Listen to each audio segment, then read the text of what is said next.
And once again, welcome back everybody to more Mechabellum. Another replay from Codifly, aka Mualani. Currently in the 4th position down there, but as soon as all players have chosen their starting specialist, I'm gonna hit Control T until we see the correct board here. So, we have Salt Monkey and Codifly. I have to get used to that. Salt Monkey starting with Arclight, Stormcaller, Crawler, and Typhoon Specialist, and Codifly starting with Giant Specialist and evidently Spiders and Fangs. Their opponents are. Hang on, I should be. Now we have this team as blue. Alright, and this should be. No, this is Salt Monkey. And this is Codifly, starting with Arclight, Stormcaller, and Fang. Well, ain't that a bunch of standard starts? Their opponents are starting with Sledgehammer and Crawler and Giant Specialist. As of yet, something else has to be picked. Most likely at least. Well, maybe not even. We do have a triple Sledge opener here. And Mr. Philip here, which is Codifly's opponent, is starting as Elite Specialist, has added on some Marksman and started with Fangs and Tarantula. So do we see any unlock out of the Chinese player? No, I don't think so. Even if you don't want another unit in the first round, if you are Giant Specialist, you might want to get started on unlocking Giants. Which means that your opponent can't get those Giants later on. So, what do we see? We see a whole lot of sledges closing in on some Arclights, and this amount of sledges is probably going to rush, well, not rush, probably going to slow roll through these Stormcallers, I would guess. This Tarantula is having a much tougher time, and the sledges are not going to be able to tank everything forever. Yeah, there is just way too many Stormcallers, let's call it as it is. Tower in the middle falls, and the second tower in the middle will fall soon after, which means that even these Stormcallers are surviving. There's a bit of a pocket of Fang marksmen here, and if the Fangs were a good amount in front, I would be saying this could go in favor of the Fang marksman combo, but that is not the case. The Fangs just get, well, they get basically rocket shotgunned until none of them remain. Stormcaller in the middle leveled. And we are seeing the first reinforcements. For unknown reason, now every player is in the blue team. How nice. We are seeing a bunch of, yeah. Oh, Salt Monkey has gone for extended range steel balls, it seems. Yes. And some players have gone for the wasp warning. It seems both of the red players have taken that. And one of them is going to go straight up the middle in Salt Monkey's board, while the other one is deployed defensively in the middle of Philip's board. We see more Stormcallers. Cody known for throwing down so many things that spam missiles that there's just no hope intercepting them ever again. Meanwhile, we see Phoenixes coming out as the unit of choice for the Chinese player. And we also see a level 2 crawler flank for Philip on Cody's side. There's really nothing to deal with these wasps, so they are going to reign supreme for a while. Meanwhile, here the same can be said for the Phoenixes. It seems that Team Blue has absolutely no viable upshoot except for some of these very unfortunate Fangs. Which means let's just zoom ahead. This is going to go very poorly, very quickly. They aren't even getting a single wasp down from that pack, I think. Well, none. They have been thinned out a bunch, but none afterwards. More reinforcements. We see laser sights for Cody. Chinese player and his partner going for supply enhancement. And what's Salt Monkey gonna do? Well, we'll see in a bit. Let's see what the players are actually doing. So, we see the already level 3 marksman here, and Cody has built a fortress and thrown laser sights on it, and also throws elite on it. So this fortress, it is now sitting at 125 meters of range. Meanwhile, we see charged shot for Assault Monkey, and his opponent has started with the disgusting Vulcan. Oh, how I hate Vulcans. Still, I'm not entirely sure what these crawlers here are supposed to really accomplish. I mean, even if these crawlers are level 2, there is several... Oh no, those are new. Those are new. Alright, that explains things. Not all of them, but some of them are new. Anyway, this is doomed to fail. These units will just gun down these crawlers for absolutely free. And meanwhile here, Salt Monkey is really up against Vulcan Phoenix. The build that probably never will leave the meta and will always be disgustingly powerful and efficient. And basically give you free wins if your opponents don't know how to deal with it. And I'm going to be honest, I don't know how to deal with it other than mirroring it better or playing aggro. And even in aggro, Vulcans can still be an absolute showstopper. It seems that the lots of missiles are completely tearing apart Philip's board. Meanwhile, the Chinese player, I should really just throw his name into the translator, is having his Vulcan push through. But it looks like, fortunately, the Vulcan's gonna get blasted by Stormcallers. I can understand that some people will happily argue that Vulcans aren't as bad as Stormcallers. The main question is, can these Fangs gun all of this down? And I think the answer is going to be a resounding no. Yes, the answer is no. Anyway, let me quickly open my browser and just see if I can look up what the Chinese player's name is.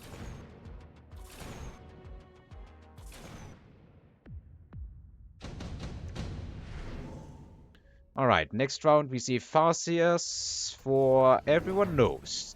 Steel Balls for Assault Monkey. And he's thrown the range on extended range Steel Balls, which means they have as much range as this fortress with laser sight. This is spicy. Steel Balls absolutely excellent against Vulcans in my experience, especially if they match levels and have armor. But absolutely atrocious, of course, into Phoenixes. Farseer is an absolute middle of the road for absolutely positively everything unit. They can technically kill everything, and I guess technically they can be killed by everything if it just is sufficiently upgraded or has sufficient range, or can close enough, or is already close enough. Who knows? There's many ways to deal with a Farseer. The best is simply, in my experience, I would guess to just have the more solid army and break the opponent's army, and then you break the Farseers automatically. Anyway, we see now triple fortress with elite, no levels as of yet, for Cody, supported by Arclights and Stormcallers, and now also Farseers. And on the other side of the board, we are seeing these extended range Steel Balls that are effectively pocket melters. The marksmen are having a good time shooting away at the fortresses, but these fortresses can level more easily, because let's just say if any fortress manages to take out a marksman, it's going to get a load of experience points. And that will happen. The Stormcallers are going to make sure that the battle continues to a stage where the marksmen are going to get killed off. Meanwhile, here there is a marksman. It has laser sight, and it is able to deal with the Phoenixes by the looks of things, so this round is going to be an incredible victory here. Philip and, hang on. Okay. Well, apparently it translates to Demon King. How edgy and original in these times. Yeah, I think I'll just stick to Chinese player in that. Anyhow, we are going to see some level 4 marksmen here. These fortresses, if they ever get to kill it, are going to absolutely get a load of experience points. We see a missile strike and an enhancement module for the red team. And we see portable shield and enhancement module for the blue team. Cody specifically has thrown that on a fortress that he was able to upgrade. So this was a free upgrade, and with Elite and Enhancement Module and now Range as well, these fortresses are well more than willing and able. They are already capable enough to deal with just about the entire enemy army, except for the chaff maybe. Remember, they outrange the marksmen now, they outrange the Farseers, they can easily deal with spiders, and they have a good amount of health too. Now, I'm kind of surprised that the level 1 fortress and the level 2 fortress are so similar looking. Maybe that is a replay bug. I don't know. Anyway, here we have some more Vulcan with range, roasting away all your chaff much more effectively than any other unit can at that range.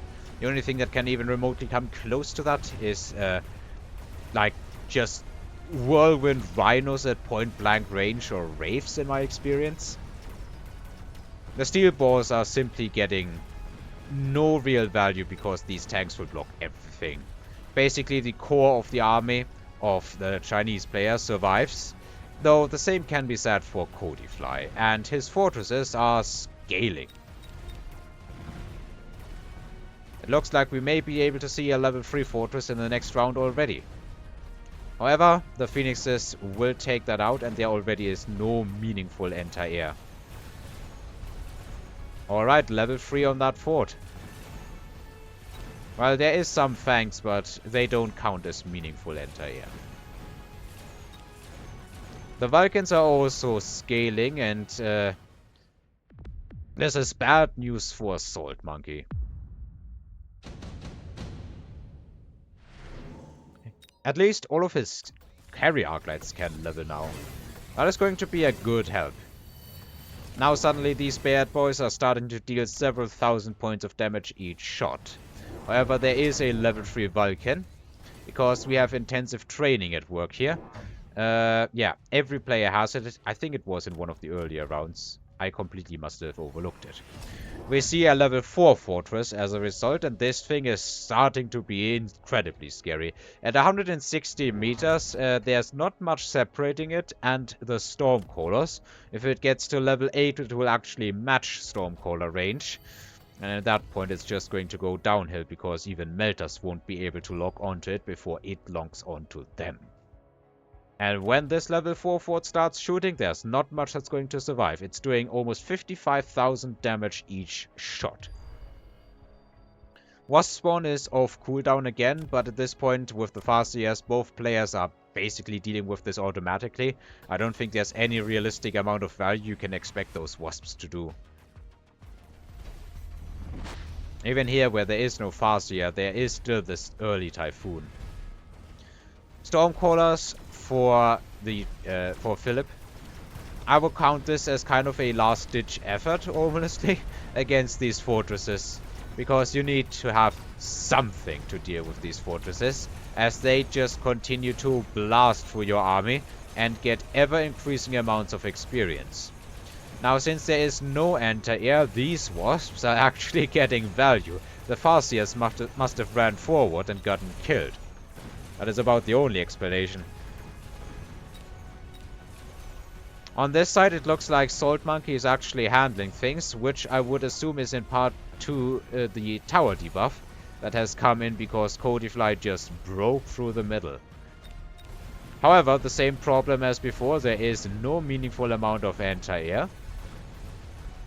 And that means that these units are allowed to exist, and they will continue existing. Well, these units, the Phoenixes. And when the Phoenixes start getting this much value, and there's level 4 Phoenixes, you can no longer deal with these Phoenixes using something like Fortress AA. You hit Elite on these things, they are going to kill your fortresses at equal level very quickly.